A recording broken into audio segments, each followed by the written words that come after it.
Bonjour à tous, Boker Tov les Koulam et Purim Sameach. Oui, Purim Sameach pour les habitants de Yerushalayim, puisque aujourd'hui c'est Shushan Purim et on célèbre Purim avec des déguisements, la lecture de la Megillah, l'envoi des Mishloach Manot et Matanot Laevionim, le Mishté. Donc aujourd'hui, on peut se souhaiter et on doit se souhaiter Purim Sameach. Nous sommes le mercredi Yom Revi'i de la Parashat Kitissa. Et nous sommes le Tedvav 15 Adar 5786 et nous sommes ensemble pour partager le Chitat du jour. Le Chitat du jour, tout à fait. Et vous êtes invités à le partager avec le plus grand nombre. Envoyez-nous vos dédicaces, plus 33 6 21 37 24 52, mais aussi sur chitat.fr. Abonnez-vous, c'est important, vous nous donnez de la force pour diffuser encore plus le Chitat.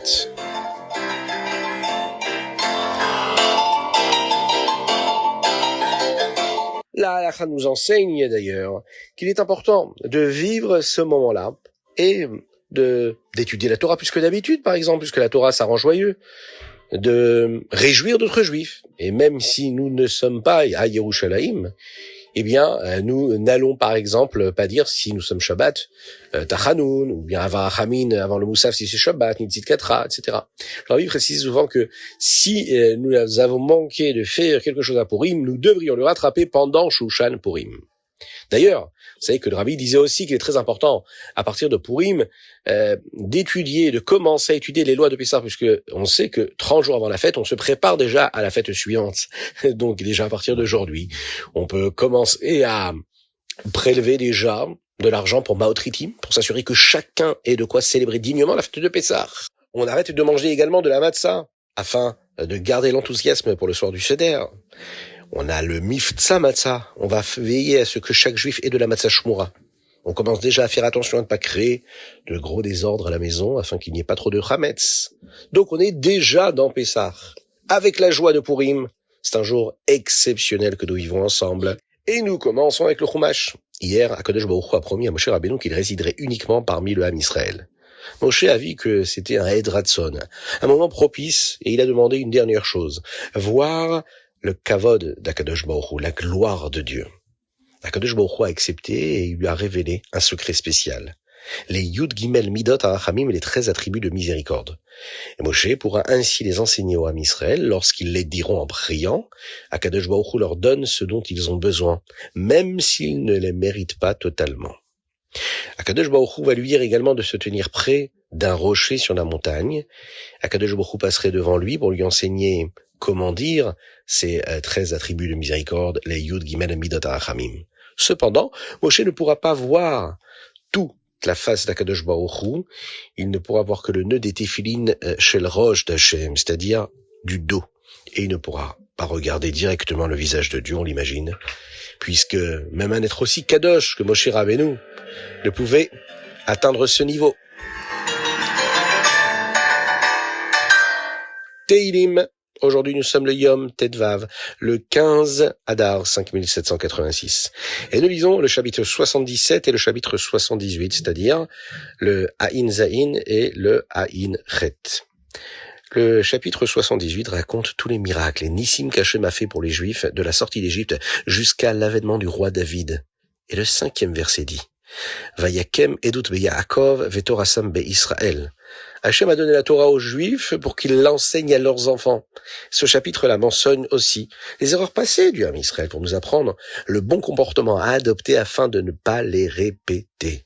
Et aujourd'hui, quoi de mieux que de prendre conscience des miracles que le Ham Israël vit, et on pense très fort à tous nos frères en Eretz Israël et en dehors, qu'Akadosh Baruch Hu les protège, encore et toujours.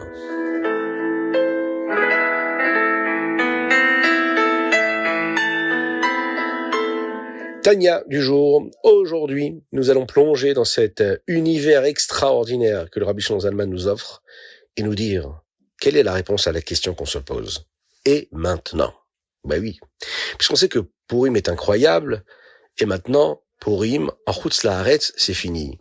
Et lorsqu'on vit de la joie, souvent, un événement qui est extérieur à ce que l'on est à l'intérieur de nous-mêmes, parfois, cet événement passe. Après chaque joie, on se demande, et maintenant? Qu'est-ce qu'on fait? Comment rester joyeux? Nous avons appris que la joie, Ismach, Israël Bosav, le bonheur immense de donner de la satisfaction à Dieu, est là pour nous aider à le prolonger. Par exemple, on décide d'étudier plus, car Hachem ne se cache pas dans la Torah, et surtout dans la Halacha. Donc, puisqu'il ne se cache pas dans la Halacha et qu'on étudie la Halacha, la Torah, alors on est dans la simcha, on est dans la joie. Il y a une autre chose que nous propose ici le Rabbi Zalman. Lorsque l'on crée un mishkan au quotidien, lorsque l'on va manger, travailler, dormir, utiliser l'énergie pour servir Dieu ou donner de la tzedaka, eh bien, toute notre journée devient un mishkan. Le Zohar raconte que Rabbi Shimon Bar Yochai a révélé des secrets sur la destruction du temple à son fils Rabbi Elazar. Ce dernier pleurait d'un côté de son cœur pour le temple, mais se réjouissait de l'autre pour les secrets de la Torah que son père était en train de lui révéler. Et bien de la même manière, on peut d'un côté être rempli de simcha, de joie, parce qu'on crée une demeure pour Dieu ici-bas tout en étant dans la galoute, tout en ressentant de la mériroute, une forme d'amertume, d'humilité vis-à-vis de notre corps, de sa bassesse parfois, et de notre nefesh habehemit, notre âme animale, parce que parfois il ne fait pas tout ce qu'il devrait, au mieux qu'il le devrait. Et ces deux sentiments peuvent cohabiter. Et la véritable simcha, cette joie que nous éprouvons, c'est celle de savoir qu'on est proche d'Akadosh Baruch Hu et qu'on se rapproche à chaque moment de lui. Et cela, rien que cela doit nous pousser à nous retrouver dans cette forme de fierté, d'orgueil, de savoir que nous sommes les représentants d'Hachem ici-bas. Dans la joie, Bezrat Hachem.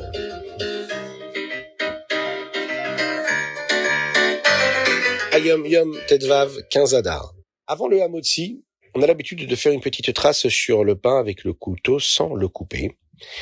Et dans le cas où nous faisons le kidouche sur la challah, puisque ça peut arriver parfois si on n'a pas fait kidouche sur du vin, eh bien, il faut quand même dire Savri Maranan avant de dire la bracha, même sur la challah.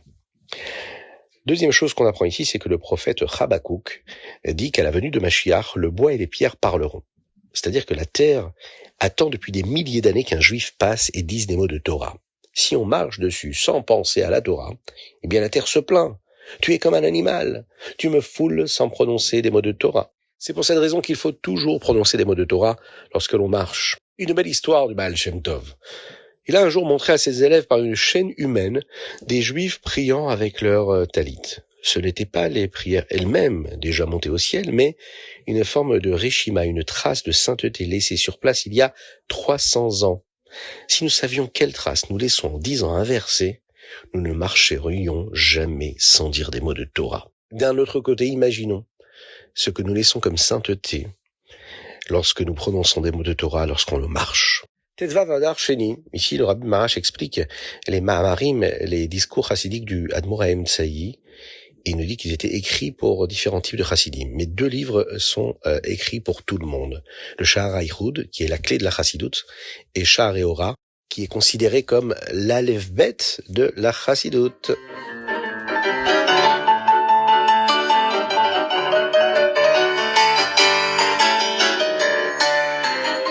Rambam Ilchot Tzitzit. Aujourd'hui, nous lisons le chapitre 1 jusqu'au 3. Alors, normalement, il devrait y avoir 7 fils blancs et un fil de trélette bleu azur, mais aujourd'hui, nous ne l'avons pas, c'est ce que nous apprenons dans le Pérek Aleph. En l'absence de ce bleu, alors nous faisons la mitzvah avec uniquement du blanc. C'est pour cette raison que les fils des tzitzit sont toujours blancs. Dans le Pérek Bet, le Rambam nous dit que pour vérifier si le bleu est du vrai trélette, on le trempe dans un liquide fort, et seule la vraie couleur ne s'efface pas. Enfin, dans le chapitre Gimel, le 3e chapitre, le Rambam nous dit que selon la Torah, seuls les vêtements en laine ou en lin ont besoin de tzitzit. Mais les Chachamim ont étendu cela à tout vêtement à 4 coins, peu importe la matière.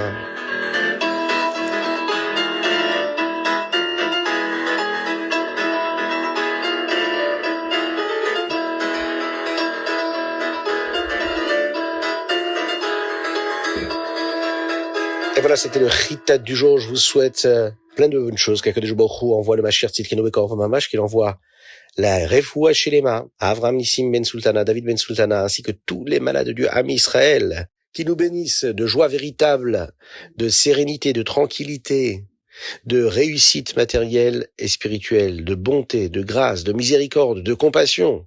Les brachot, toutes les brachot qu'Akadosh Baruch Hu peut offrir à chacun d'entre nous.